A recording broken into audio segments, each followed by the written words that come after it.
ભાઈબીજના દિવસે વાવથરાળ જિલ્લાના ધરણીધર તાલુકામાં ઉચ્છવા ગામે નકલંગ ભગવાનના ધામે ભવ્ય લોકમેળો યોજાયો।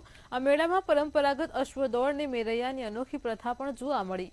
વાવથરાળ જિલ્લાના સરહદી ધરણીધર તાલુકાના ઉચ્છવા ગામે આવેલું નકલંગ ભગવાનનું પ્રાચીન મંદિર દર વર્ષની જેમ આ વર્ષે પણ ભાઈબીજના દિવસે ભક્તોની આસ્થા અને ઉત્સાહનું કેન્દ્ર બન્યું। અહીં ભવ્ય લોકમેળો ભરાયો, જેમાં દરેક સમાજ અને કોમના લોકો મોટી સંખ્યામાં જોડાયા અને આનંદ માણ્યો છે। તો શ્રદ્ધાળુઓ ભાઈબીજના દિવસે મોટી સંખ્યામાં નકલંગ ભગવાન પાસે ઘોડાની માનતા માનવા આવે છે।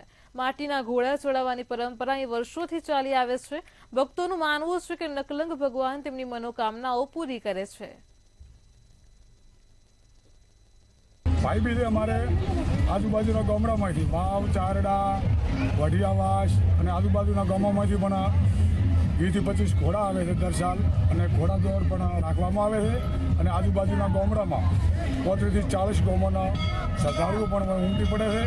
10 થી 15,000 વસ્તી આ મેળો ભરાય છે, અને નકલંગ દાદો પણ બધાની સૌની મનોકામના પણ પૂર્ણ કરે છે।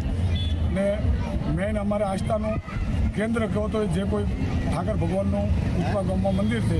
આ વર્ષોથી મેરાયું કાઢવામાં આવે છે ઉચ્છવા પરિવારને, અને પરંપરાથી ચાલુ જ છે ને મેરાયું લઈને આ ગામમાં બધે ભરાવો છો। ઠાકોર સમાજના આગેવાનો તમામ મેળામાં